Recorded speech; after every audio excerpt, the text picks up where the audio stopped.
a little upset, according to the Vice President of the United States. That was his excuse for the guy pulling the trigger. He was a little upset and thought maybe the car was going to hit him. Why was he out in the field, and is he out in the field? What do we know about him?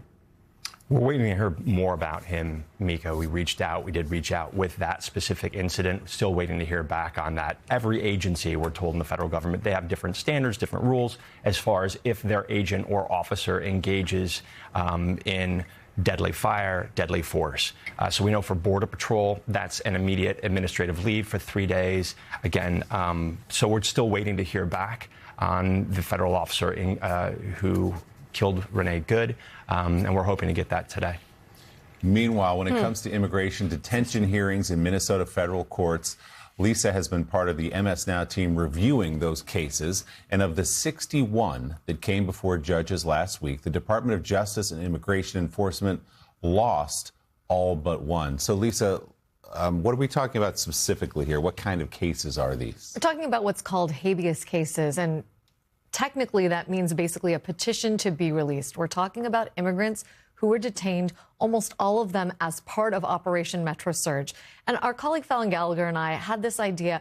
We know that what's been happening on the streets of Minnesota is extraordinary. And we have seen some high-profile cases, including the one brought by Minnesota and the Twin Cities, to block the continued operation of Metro Surge. But what else is going on in those courts? So we took a look at the habeas cases decided over a one-week period. As you noted, there were 61 of them.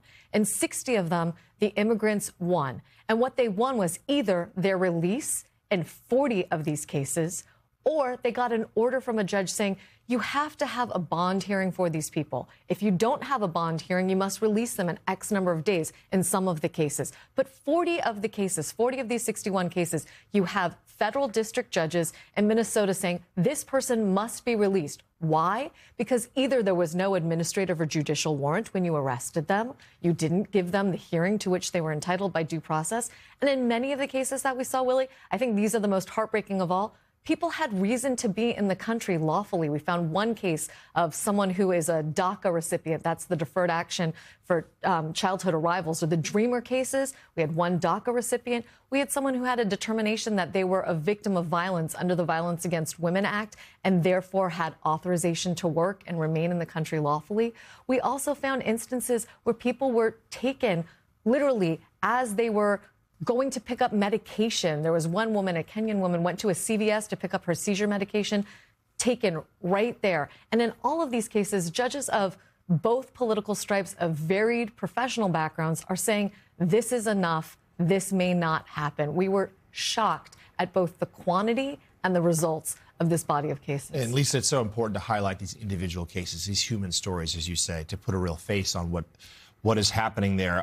But also there is the big picture matter about challenges to whether ICE even has constitutional authority to be in the state of Minnesota right now. Where does that stand? These sort of big sweeping cases that pit feds versus state. So, as you noted, there is this one case before Judge Kate Menendez, one of the same judges who decided these immigrant petitions that we were looking at. That is still pending. The state and the Twin Cities have asked her for a temporary restraining order to block ICE from continuing the operation of Metro Surge, and barring that, to put a bunch of limits around what ICE and CBP can do on the streets as they're continuing that operation. Last night was the last opportunity for them to put in papers before her. She had asked for some supplemental briefing after a multi-hour oral argument earlier in the week. We expect that we could get a decision, Jonathan, as early as today. But she said earlier in this week, please do not mistake the time I take writing this opinion for any less of a sense of urgency on my part. Because it's so important that I get it right, I am going to take the time I need to make sure that I do. Lisa, on these 60-some cases that you looked at in Minneapolis, I'm just looking down a list of them, and we're talking about procedural matters of no warrants and not acting correctly, but also it's just underlines the point that they're not going after the worst of the worst, as promised. These are not, this list anyway, these are not murderers and rapists. These are DACA recipients. These are asylum seekers. This is a Kenyan woman going to CVS to get her seizure medication.